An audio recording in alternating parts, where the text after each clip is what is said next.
जब मैंने ये यूट्यूब चैनल स्टार्ट किया तो मैंने आपको बोला था कि मैं मेहर बाबा पे एक सीरीज चलाऊंगा, क्योंकि वो हमारे दिल के बड़े क्लोज हैं और वो अपने को अवतार कहते थे और मैं मानता हूँ वो अवतार थे। ये मैंने आपको अपने पहले दूसरे एपिसोड्स में बोल चुका हूँ, अपने जो हृदय की बातें हैं आपको बता चुका हूँ।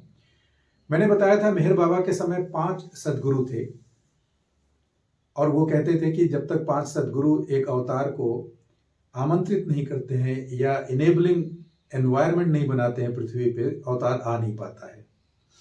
मैंने पिछले एपिसोड्स में हजरत बाबा जान की बात की थी, फिर मैंने श्री काशीनाथ जी मतलब उपासनी महाराज जी की बात की। आज मैं बात करूंगा शिरडी के साईं बाबा। इसके अलावा 2 और सदगुरु हैं मेहर बाबा ने जिनको मेंशन किया, उनके बारे में भी आपको बताने की कोशिश करूंगा। बट मुझे नहीं लगता है कि उनसे मेरा इतना बड़ा कनेक्शन है, क्योंकि जब भी मैं मेहर बाबा को पढ़ा और बाकी बहुत सारी चीजें मैंने देखी और समझी, लेकिन ज्यादातर मुझे इन 3 लोगों से लगाव रहा। इसका मतलब ये होता है कि मेरा कहीं ना कहीं इनसे कनेक्शन रहा। तो तीसरे जो है शिरडी के साईं बाबा, आज मैं इनकी कहानी आपको बताता हूं, कैसे इन्होंने मेहर बाबा को मदद की और इनकी मुलाकात कैसे हुई और साईं बाबा के लिए मेहर बाबा क्या कहा करते थे। साईं बाबा को मेहर बाबा कहते थे स्पिरिचुअल हायरकी में सबसे ऊपर रखते थे। ये अवतार जब इनफाइनाइटली अपने अवेयरनेस में रहता है और फॉर्म नहीं लेता है, तो उस समय हायरकी के सबसे ऊपर पादान पे होते हैं 5 सदगुरु, जो सारी सृष्टि को बनाते चलाते और सारी चीजों की देखभाल करते हैं। मेहर बाबा कहते थे साईं बाबा उसमें सबसे ऊपर है। ये विशेष में से भी एक विशेष सदगुरु हुए और इनकी हायरकी सबसे टॉप की हायरकी है। कई बार वो मजाक में कहते थे कि वो मेरे ग्रैंडफादर हैं और बोलते थे कि जैसे लव हर जगह है उसी तरह मैं भी हर जगह हूं और साईं बाबा भी हर जगह हैं। कहते थे साईं बाबा की अगर आप आंखें देखोगे तो कह सकते हो उन आंखों में प्यार ही से झलकता था, प्यार ही उनकी आंखें बन गई थी। इस प्रकार की वो बातें करते थे शिरडी के साईं बाबा के लिए। उनका कहना था कि पूरे क्रिएशन की चाबी जिसके पास थी, नॉट ओनली अर्थ, बहुत सारे प्लेनेट हैं, गैलेक्सी हैं, सारे क्रिएशन की चाबी उनके पास थी और वो धरती पे आए थे, एक बेगर की तरह रहा करते थे। तो सोचिए उनमें कितना प्यार होगा इंसानियत के लिए, इसलिए वो इंसानियत का हेल्प करते थे और उस हेल्प को वो सेवा कहते थे। तो ये थे ख्यालात मेहर बाबा के शिरडी के साईं बाबा के लिए। अब शिरडी के साईं बाबा का क्या रोल था उनकी लाइफ में मैं आपको बताऊं। जैसे कल मैंने बताया था कि उपासनी महाराज, काशीनाथ जी से उपासनी महाराज के बीच में या उपासनी महाराज बनने के बीच में साईं बाबा का एक रोल रहा था उपासनी महाराज को उपासनी महाराज बनाने में। हालांकि शुरू में उपासनी महाराज या उस समय काशीनाथ जी मिलना नहीं चाहते थे, क्योंकि लोगों को लगता था या उनको लगता था कि लोग उन्हें कहते हैं वो मुस्लिम है। बट इवेंचुअली वो मिले, क्योंकि सदगुरु और अवतार का कोई धर्म नहीं होता, ये सब लोग धर्म से ऊपर होते हैं। तो आपको याद होगा मैंने एक एपिसोड में बताया था कि 1914 1896 में या 94 में मेहर बाबा का जन्म हुआ, तो अराउंड 19th या 20th ईयर में उनको गॉड रियलाइजेशन हुआ या सेल्फ रियलाइजेशन जिसे हम कहते हैं, निर्विकल्प समाधि जी हमसे कहते हैं, उसका अनुभव हुआ जनवरी 1914 में। मेहर बाबा कहते हैं उसके बाद 9 महीने तक उनको कुछ समझ में नहीं आया। वो ऐसे ही बैठे रहते थे तो बैठे ही रहते थे, कुछ वो खाते पीते नहीं थे। उनकी दवाएं करने की कोशिश की गई बट उसका कोई फर्क नहीं पड़ता था। उनको कुछ याद भी नहीं रहता था वो क्या कर रहे हैं, अगर कुछ कर रहे होंगे तो उनको नहीं पता होता था, उनसे चीजें होती थी। खाना पीना भी छूट गया था। तो घर के लोग बड़े परेशान थे। उन्हें जमशेद जी, उनके बड़े भाई का नाम है शायद, उनके पास उन्होंने भेज दिया। वहां भी जाकर के कोई खास बदलाव नहीं हुआ दवाओं वगैरह से। बट अचानक 9 महीने बाद उनकी जो होश था वो स्पिरिचुअल लेवल से धीमे धीमे नीचे भी आने लगा, धरती के लेवल पे या भौतिक लेवल पे धीमे धीमे आने लगा। उन्होंने थोड़ा बहुत खाना शुरू किया, फिर उनको अपने शरीर का एहसास हुआ और फिर वो काम वगैरह भी थोड़ा थोड़ा करते थे। बट फिर भी वो कहते थे कि ये काम मैं खुद नहीं करता, अचानक अंदर से कोई इम्पल्स आता है और मैं उसको कर देता हूं, फिर भूल भी जाता हूं। उनकी ऐसी ही कुछ अवस्था थी उस समय। उसी समय उनकी मुलाकात हुई थी शिरडी के साईं बाबा। किसी एक आप देखेंगे अगर इंटरनेट पे तो उसमें उसका जिक्र नहीं है कि जब वो शिरडी के साईं बाबा से मिलने गए तो पहले दिन साईं बाबा ने उनको मना कर दिया, कहा कि नहीं मिलना है। किसी ने बोला कि आए हुए हैं, तो उन्होंने कहा नहीं, मुझे नहीं मिलना है। अचानक वहां से चले गए। मेहर बाबा कुछ नहीं बोले। अगले दिन आपको शायद पता होगा, शिरडी के साईं बाबा जब जाते थे अपने को ईज करने फील्ड में, शायद नहाने या अपने दूसरे कामों के लिए जाते थे, तो उस समय बैंड बाजा चलता था, उनके साथ एक जुलूस भी चलता था। ये बड़ी अनोखी बात थी साईं बाबा की। तो जब वो वापस आ रहे थे प्रोसेशन में, अचानक मेहर बाबा आए और सीधे उन्होंने साष्टांग दंडवत कर दिया। उनका कहना था, मुझे अंदर से भाव आया, और जैसे ही उन्होंने दंडवत किया, साईं बाबा मुस्कुरा उठे और उनके मुंह से निकला परवरदिगार। परवरदिगार ब्रह्म को कहते हैं, जिसे हम कहते हैं बनाने वाला, चलाने वाला और मिटाने वाला। इन तीनों को मिला दीजिए तो उसे परवरदिगार कहते हैं। और कहते हैं उसी के बाद से फिर जो है मेहर बाबा को ये अनुभव हुआ कि वो अवतार हैं। तो ये थी साईं बाबा की कहानी, जो मेहर बाबा ने खुद बताई कि कैसे उन्होंने जो अल्टीमेट था, अंतिम जो अवस्था थी, वो उन्होंने साईं बाबा से प्राप्त की, जहां से उन्होंने परवरदिगार उनको कहे साईं बाबा, और उन्होंने अवतार की अवस्था को प्राप्त कर लिया। आपको बता दूं, अवतार की अवस्था प्राप्त करने के बाद होता क्या है। हालांकि ये छोटी मुंह बड़ी बात लगेगी, बट जो मुझे कन्विक्शन के साथ समझ में आता है, जो 5 सदगुरु होते हैं, और मेहर बाबा भी कहते थे, वो सारी चाबी क्रिएशन की अवतार को दे देते हैं, और फिर वो सारी चीज अवतार कराता है, क्योंकि उसके आने का मकसद ही होता है क्रिएशन में चेंजेस लाना। आप में से जो भी अगर आंख बंद करके भी इमेजिनेशन में अगर आप सोच सकते हैं कि अवतार क्या करता होगा, कभी आप अगर अपने फोन को चार्ज करें या दिन भर बात करने के बाद आप देखेंगे बैटरी आ गई 30%, तो उसमें अंदर होता है, लिख के आता है, आप उसको क्या करते हो, आप उसकी रोशनी को कम करते हो, एनर्जी सेविंग मोड में जाता है, वो अंधेरा होने लगता है। उसी को कहते हैं कि जब कायनात में, और स्पेशली जब भौतिक तल पे जब अधर्म बहुत बढ़ जाता है, और अधर्म का मतलब है जब नेगेटिविटी बहुत बढ़ गई, तो कहते हैं लाइट कम हो गई। अवतार एक लाइट का डायनामाइट है या डायनामो है। तो वो क्या करता है, जब एंटर करता है कायनात में, तो उसकी एनर्जी इतनी तगड़ी होती है, तो जैसे आप फोन की बैटरी चार्ज करने पे लगा दीजिए तो करंट आने लगता है। तो उसी तरह जब वो एंटर करते हैं, तो हर एक जितनी भी चीजें कायनात में हैं, क्योंकि उनसे कनेक्टेड हैं, तो सबको एनर्जी जाने लगती है।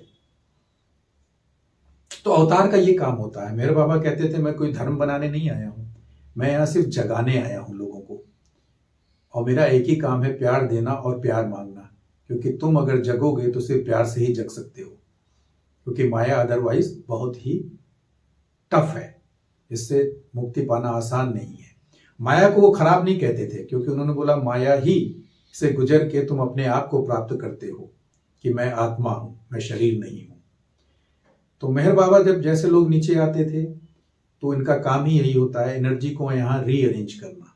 कैसे, क्यों आने की जरूरत पड़ती है, आपको याद करिए, श्री कृष्ण जी ने गीता में बोला कि जब अधर्म बढ़ जाता है, अधर्म का मूल कारण होता है जब मानव मानव को इज्जत नहीं देता, वो नहीं समझता है कि दूसरा मानव भी उसी के मानव की तरह ही है। तो वो, जैसे आपने उस समय सुना होगा कृष्ण जी के समय कि 5 गांव भी दुर्योधन देने को तैयार नहीं थे, वो इतने स्वार्थी हो गए थे, उनको रिश्तेदारी तो छोड़ दीजिए, उनको ह्यूमन भी नहीं मांग रहे थे, वो मानते थे। तो ऐसे समय में क्या होता है कि त्राही त्राही होने लगती है, जिनका वर्चस्व है वो चल रहा है, बाकी लोग परेशान होते हैं, तो उनके अंदर से एक करुणा पुकारती है, उनके अंदर से एक, कहते हैं, क्रदन होता है। वो क्रदन क्या करता है, फिर ईश्वरीय रूप में जब वहां पहुंचता है, तो उनको लगता है कि अब जरूरत है किसी को आने की, क्योंकि बुराई इतनी ज्यादा प्रबल हो गई है कि अपने आप नहीं जाएगी। तो वो नेगेटिव एनर्जी जो इतना क्रिएट कर देती है, जिसकी वजह से बाकी लोग त्राही त्राही करते हैं और पुकारते हैं, भले ही वो डायरेक्ट भगवान को नहीं पुकार रहे हो, बट अंदर से वो परेशान होते हैं। तो अवतार आते हैं, फिर वो क्या करते हैं, ऐसा सिनेरियो बनाते हैं, क्योंकि नेगेटिव एनर्जी जो हमारे सेल्फिशनेस से या स्वार्थ से निकल रहा होता है, एक विकराल रूप धारण कर लेता है। तो उसी समय क्या होता है, जब अवतार आते हैं, तो कोई एक बहुत बड़ा, कह सकते हैं, राक्षस या विलन भी पैदा होता है, और वो उन सारी नेगेटिव एनर्जी को एब्जॉर्ब करके, कह सकते हैं कि वो आता है और सारे गलत काम करना शुरू करता है, वॉर कराएगा, कुछ भी कराने की कोशिश करता है, जिसकी वजह से ये दोनों नेगेटिव और पॉजिटिव का टकराव होता है।